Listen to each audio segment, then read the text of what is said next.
Calixto, no Brasil,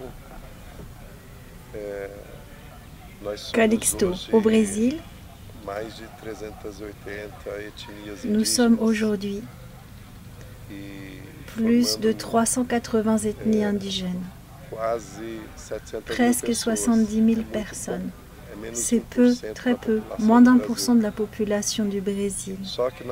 Sauf que nous sommes dans les régions où il existe encore des forêts, des écosystèmes. Et en même temps que nous sommes dans ces régions, ces aires où nos parents habitent fréquemment sont envahis. Et une des principales difficultés que nous avons est en relation à la manutention et à la défense de nos territoires sacrés, nos territoires culturels. Je voudrais savoir comment c'est dans ton lieu, dans ta terre. Oui, le problème est presque similaire à celui que tu as. Mais le plus important, c'est que nous, les chefs spirituels, nous plantions les graines. Une fois que nous avons planté les graines, cette graine, nous pouvons la fortifier et elle se répand, elle s'expand. Et ces semences plantées, elles vont à chaque endroit de la planète et toute l'humanité peut leur donner de l'eau pour qu'elles fleurissent. C'est ça le plus important, pour parler d'une manière plus ample. Bien, au niveau local, le problème est pareil, parce que le gouvernement, c'est très compliqué de comprendre, parce que si tu ne sens pas que tu es en train de dialoguer avec le gouvernement, l'intention du gouvernement peut être autre que ce que tu comprends.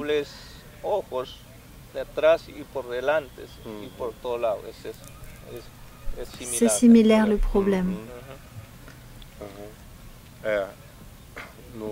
Au Brésil, le peuple Guarani est le peuple gardien des semences. Ils font exactement ce que tu as commenté. C'est un peuple qui garde les graines du maïs. Nous l'appelons avati, le maïs. Il existe plus de 100 types de semences de maïs parce qu'elles sont considérées comme sacrées, ces semences.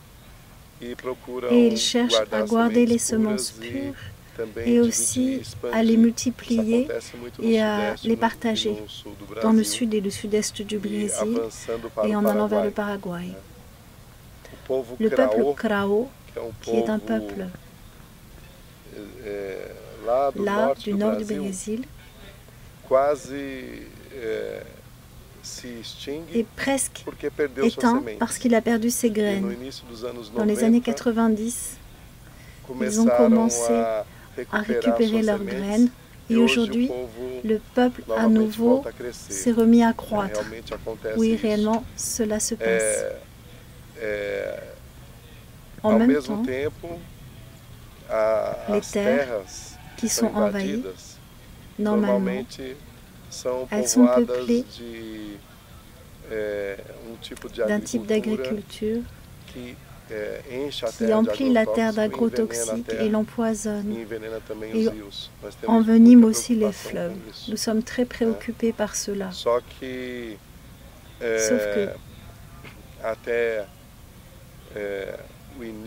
jusqu'au début de cette décade,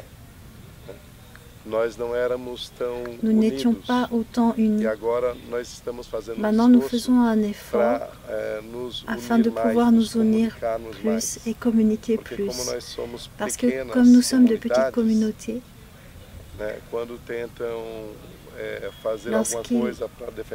lorsqu'ils tentent de faire quelque chose pour défendre leur terre tout seuls, ils n'arrivent pas à faire grand-chose. Aujourd'hui, nous sommes en train de nous unir à travers de petites organisations de leaders indigènes au Brésil. Il existe plus de 80 petites associations indigènes qui maintenant commencent à s'unir pour tenter d'équilibrer plus ce problème. Oui, parce que dans l'unité se trouve la force. Parce que si l'on est désintégré, nous sommes perdus. Le plus important, c'est ce que nous avons conservé dans les communautés indigènes, parce que nous sommes unis, les communautés Arhuaco, Huehuacuanco, celles qui sont dans la Sierra Nevada. Chaque peuple est uni et tous ensemble nous sommes unis aussi. Toujours comme cela, le gouvernement nous respecte ou les multinationales nous respectent. Mais toujours en gardant aussi l'identité culturelle comme elle est. Sinon, nous serions ballottés. C'est le plus important. Et aussi de ne pas laisser d'oublier les principes culturels, ces valeurs humaines, à la terre, valeurs envers la vie, à l'eau, envers les graines, à tous et à chacun. Et le savoir de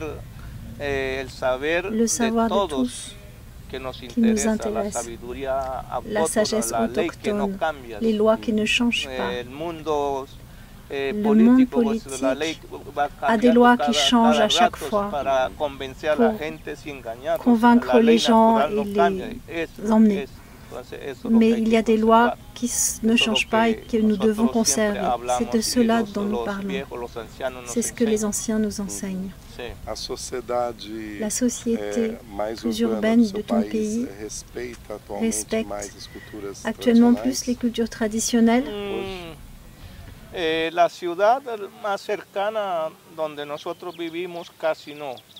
cité autour de là où nous vivons, parce que toujours il y a des gens, il y a des invasions.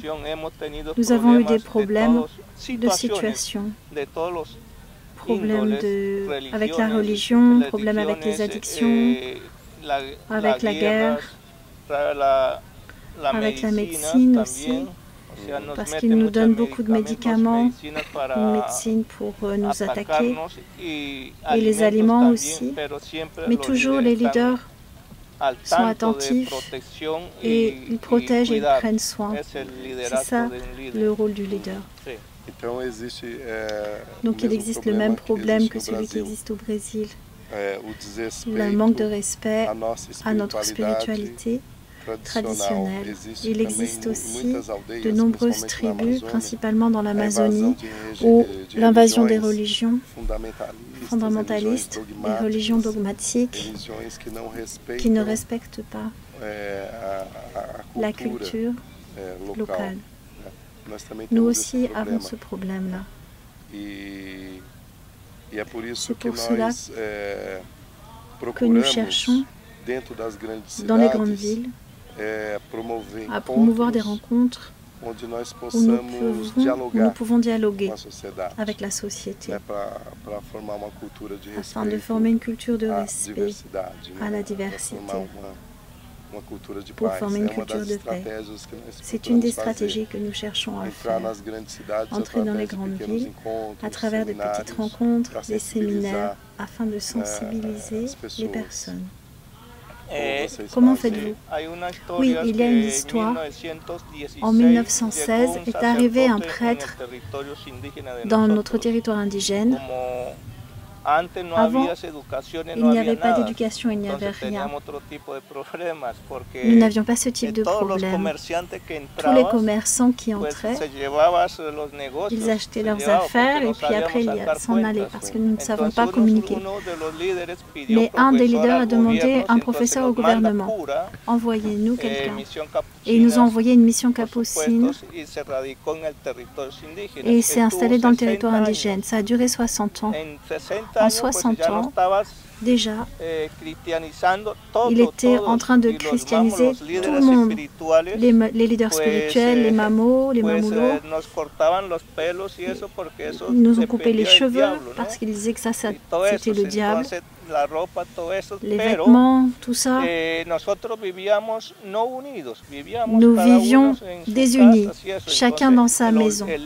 Alors, le leader principal a commencé à nous unir, à nous réunir. Il a travaillé de nombreuses années dans ce sens, pour nous réunir.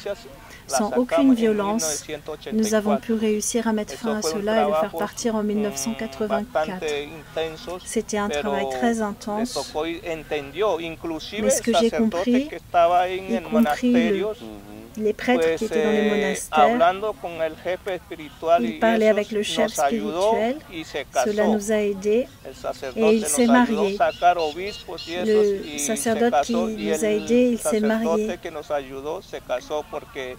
Parce qu'un homme seul et une femme seule ne peuvent pas parler de la vie pour nous, chez nous.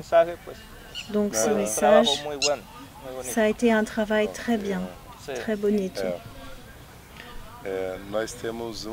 Nous avons un défi aussi avec cette question de l'éducation. Les communautés indigènes, elles ont le besoin d'apprendre les codes de la société non indigène, les mathématiques, la science, afin de pouvoir faire des comptes, pour pouvoir communiquer et en même temps faire attention de ne pas perdre leur culture. Donc il existe une préoccupation très grande pour que nous ayons une éducation qui prenne soin de préserver notre culture, mais aussi qui assimile les codes et les langages et les pensées du non-indien pour que nous puissions mieux nous défendre et mieux nous comprendre. Au Brésil, il existe un problème. Quand l'Indien apprend la communication et les codes de pensée de non-indiens, la société cherche à lui retirer sa valeur, à dévaloriser la culture indigène pour l'affaiblir. Et dans ton pays, c'est comment? Oui, aussi. C'est une stratégie. Oui, c'est une stratégie qu'ils utilisent. Oui, et maintenant les professeurs qui sont dans la communauté indigène sont indigènes. Avant, ils étaient tous occidentaux. Et aussi, ça a été une lutte avec le gouvernement en disant nous avons des indigènes dans la communauté. Donc, nous avons besoin d'enseigner aux enfants la langue et l'artisanat et de notre artisanat et de nos idiomes. C'est 50%, 50%. Mais 80%, ce sont des gens de chez nous et 20% du monde extérieur. C'est ça l'idée.